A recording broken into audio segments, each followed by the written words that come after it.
Hello नमस्कार सखींनो, उज्ज्वलाच kitchen कट्ट्यामध्ये आपलं सर्वांचं स्वागत। हे पण आज मी कवठ आणलेली आहेत। त्या कवठांची मी आता चटणी करणार आहे दोन प्रकारची। तर पहा आपण आता कशी करणार आहोत। तुम्ही कधी कवठाची चटणी करून खाल्ली नसेल। ही कवठ ना आपल्या शरीरासाठी खूप आरोग्यदायी आहे।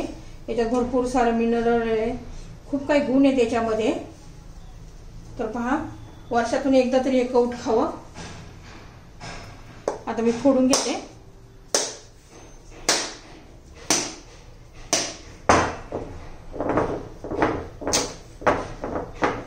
फोडून त्यातला आतला गर काढून घेते। हे पहा मी कवठ काढून घेतलेला आहे गर। त्याचे थोडे धागे थोडेफार काढून घेतले। तुम्हाला बिया काढायचे असल्या त्या पण काढू शकता, पण बिया हे खूप छान लागतात, मला तर खूप आवडतात। हे पहा आता मी चटणी करून दाखवते तुम्हाला याची।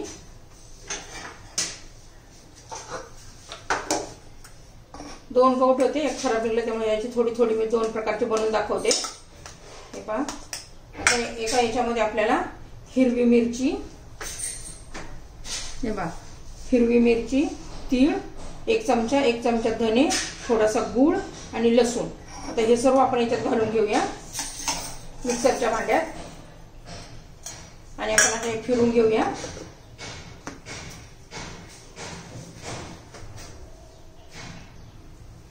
याच्यात उरलेलं कवठ घालते मी अर्ध। हे बारीक करून घेतले मिक्सर मध्ये, मिरची, लसूण, तीळ आणि धने। त्यात थोडी कोथिंबीर घालायची आणि कवठ घालून घ्यायचे। आता मी पुन्हा मिक्सर मध्ये फिरून घेते। आता हे पहा मी मिक्सर मध्ये फिरून घेतले। आपल्याला एकदम बारीक करायचं नाहीये, फक्त एकजीव होण्यासाठी आपण केलं होतं।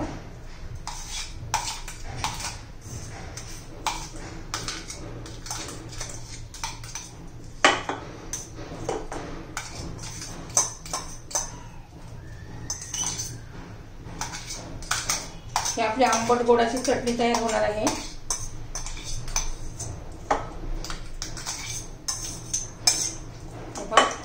याच्यात मीठ घालून घेऊया। चवीनुसार मीठ घालायचे थोडस।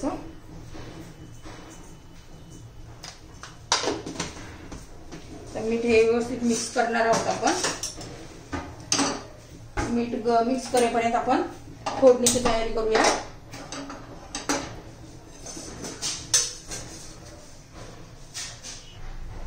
हे पण मी तेल गरम करण्यासाठी ठेवलेलं आहे।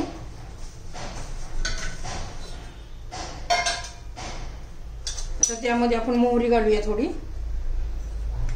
चांगली अशी तडतडून द्यायची आहे।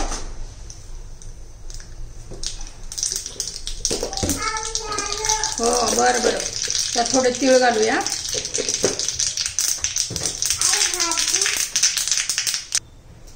हे पण आपण आता त्यावर फोडणी घालून घेऊया।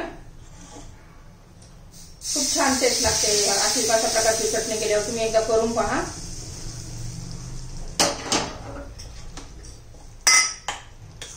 आपली ही चटणी तयार झालेली आहे। हे काय बनवते? चटणी बनवते बाळा मी। आता मी ही चटणी तयार झालेली आहे आपली। आता मी दुसरी चटणी बनवते। पहा हे कवठ आपण यातलं पण धागे काढून घ्यायचे, मोठे मोठे काय असतील ते। आणि जेवढा कवठ घेणार ना तेवढाच गुळ घ्यायचा। हे पहा गुळच घालायचा, साखर नाही घालायची, कारण गुळाने छान चव येते। तुम्हाला जर हे चटणी आवडलं तर लाईक, शेअर आणि सबस्क्राईब करा।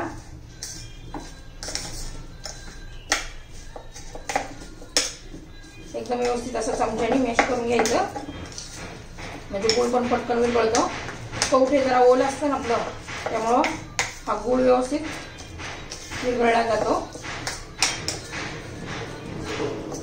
त्याच्यात थोडं लाल तिखट घालूया।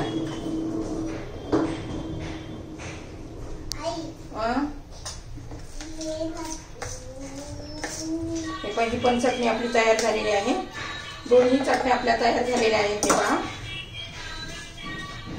तुम्हाला आवडलं तर लाईक, शेअर आणि सबस्क्राईब करा।